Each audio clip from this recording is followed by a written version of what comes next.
क्या आप पीएचडी प्रवेश हेतु इंटरव्यू देने जा रहे हैं? क्या आपको भी डर लग रहा है कि कहीं कोई गलती ना हो जाए? तो इस वीडियो को आप अंत तक ज़रूर सुनना, क्योंकि मैं इस वीडियो में बताने वाला हूं वो 5 गलतियां जो अक्सर कैंडिडेट्स पीएचडी इंटरव्यू देने जाते समय करते हैं या देते समय करते हैं। तो आइए बिना समय लगाए हम शुरुआत करते हैं इस वीडियो की। प्यारे साथियों, सबसे पहली गलती अक्सर विद्यार्थी ये करते हैं कि अपना टॉपिक ही सिलेक्ट करके नहीं जाते। कारण इसके पीछे ये होता है कि यूनिवर्सिटी जो होती है वो अपनी तरफ से ऐसी कोई गाइडलाइन जारी नहीं करती कि आप अपनी तरफ से कोई एक टॉपिक सेलेक्ट करके आए। ऐसी स्थिति में विद्यार्थी चले जाते हैं बस अपने सब्जेक्ट को पढ़ पढ़ा के। अब चूंकि सब्जेक्ट की परीक्षा नहीं है, ये सब्जेक्ट का ज्ञान तो उन्होंने ऑलरेडी कर लिया, तभी तो आपको इंटरव्यू कॉल किया है, ठीक है। और वो जाते ही आपसे सिर्फ एक ही सवाल पूछते हैं कि आप क्या शोध करना चाहते हैं या आपका टॉपिक क्या है। किसी भी प्रकार से घुमा फिरा के वो एक ही बात पूछना चाहते हैं आपके टाइटल की, कि आप किस विषय पर शोध करना चाहते हैं, आपका टॉपिक क्या है, या आपकी समस्या क्या है, या आप जो है क्या शोध करना चाहते हैं, ठीक है। तो ये अधिकांश विद्यार्थी यही गलती करते हैं, ठीक है। तो आपको ये गलती नहीं दोहरानी है, चाहे यूनिवर्सिटी ने गाइडलाइन जारी की हो या नहीं की हो। आपको पीएचडी इंटरव्यू देते जाते समय आपको एक टॉपिक जरूर सेलेक्ट करना है कि मुझे शोध किस टॉपिक पर करना है, ठीक है। पहली गलती, जिससे आपको बचना भी है। दूसरी गलती, रिसर्च प्रपोजल तैयार नहीं करना। जी हाँ दोस्तों, जब आप रिसर्च प्रपोजल तैयार करते हैं ना, तो आपको आपके टॉपिक से संबंधित पूरी डिटेल पता हो जाती है कि आप की समस्या क्या है, आपका जो टॉपिक है उसकी ऐतिहासिक पृष्ठभूमि क्या है, आपकी हाइपोथेसिस क्या है, आपकी रिसर्च मेथोडोलॉजी क्या होने वाली है, आपके सोर्सेज क्या होने वाले हैं, आपकी बिब्लियोग्राफी क्या होने वाली है। आपको एकदम अपने टॉपिक का एकदम 360 डिग्री अध्ययन हो जाता है। ऐसी स्थिति में आप इंटरव्यू को बेहतरीन तरीके से हैंडल कर सकते हैं।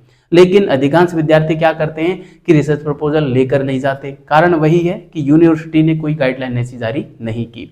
लेकिन प्यारे साथियों, ये ध्यान रखना, आप रिसर्च प्रपोजल बनाकर लेकर जाते हैं तो आपके पीएचडी एडमिशन के जो चांसेस हैं वो कई गुना बढ़ जाते हैं।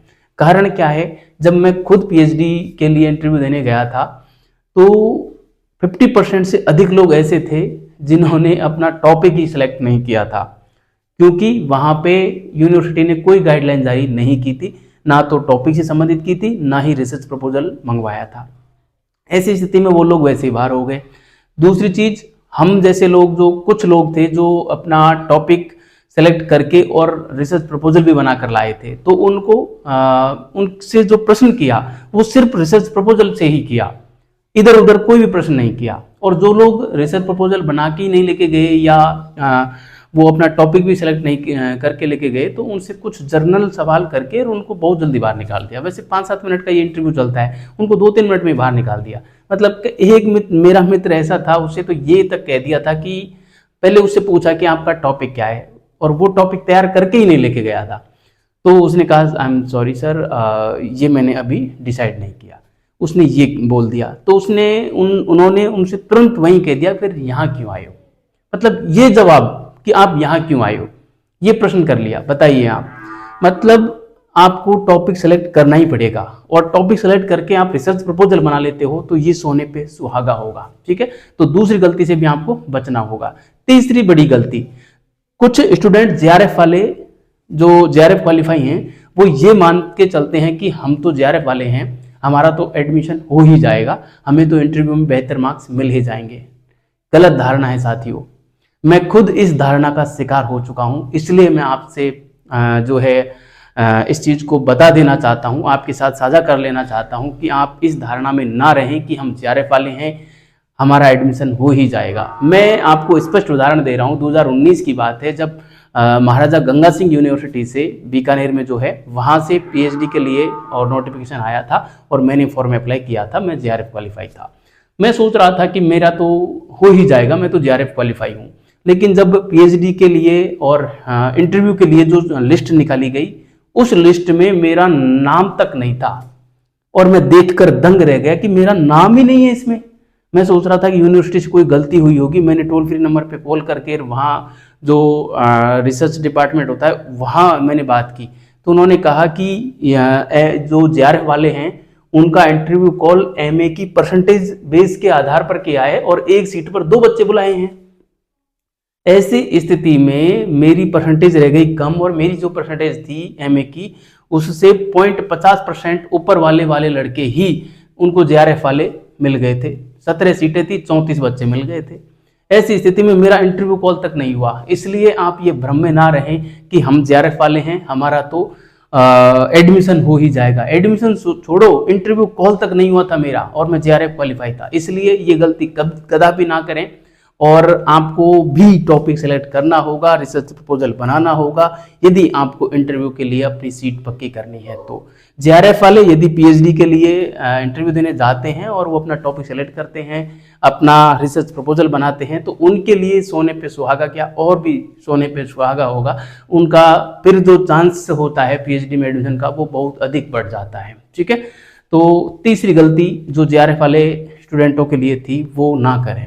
चौथी गलती, अधिकांश स्टूडेंट जो JRF क्वालिफाई नहीं है वो ये करते हैं, वो ये मानसिकता बना लेते हैं कि हमारे पास JRF नहीं है और जो JRF वाले हैं उनको ही पहले प्रवेश मिलेगा और इतनी ही सीटें हैं, उतने से स्टूडेंट मिल जाते हैं, तो हमारा नहीं होगा, ऐसा वो सोच लेते हैं और वो अपनी तैयारी नहीं करते, अपना रिसर्च प्रपोजल नहीं बनाते या और जो भी अपनी तैयारियां होती हैं वो नहीं कर पाते।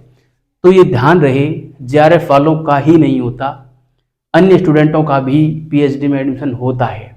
ठीक है, हमारा जो बैच था, मैं मेरे बैच की बात करूं, टोटल 21 सीटें थी, उसमें से सिर्फ 4 स्टूडेंट ऐसे थे जो JRF वाले थे, उनका एडमिशन हुआ था, बाकी का नहीं हुआ। और उसके पीछे कारण ये था कि JRF वाले ये मान के ही चल रहे थे कि हमारा तो हो ही जाएगा। इस वजह से वो रिसर्च प्रपोजल बना के नहीं लेके गए, उन्हें कुछ आइडिया ही नहीं था, क्योंकि वो तो एकदम ओवर कॉन्फिडेंस में थे कि हमारा तो हो ही जाएगा। इसलिए उन्होंने कोई तैयारी नहीं की और वो हाथ हिलाते हुए चले गए। कोई आइडिया ही नहीं था उनको कि रिसर्च कैसे किया जाता है, टॉपिक क्या होता है, अपनी हाइपोथेसिस क्या है, अपनी रिसर्च मेथोडोलॉजी क्या है। इसलिए जो नेट वाले हैं या केवल PhD के लिए क्वालिफाई हुए हैं उनका भी एडमिशन होगा। मैं बताऊंगा कि उन लोगों, मेरे पास क्योंकि मैसेज आते हैं और ऐसे लोग जरूर मिलेंगे आपको जो केवल और केवल PhD क्वालिफाई थे, उनके पास नेट भी नहीं था, JRF भी नहीं था, फिर भी एडमिशन हुआ।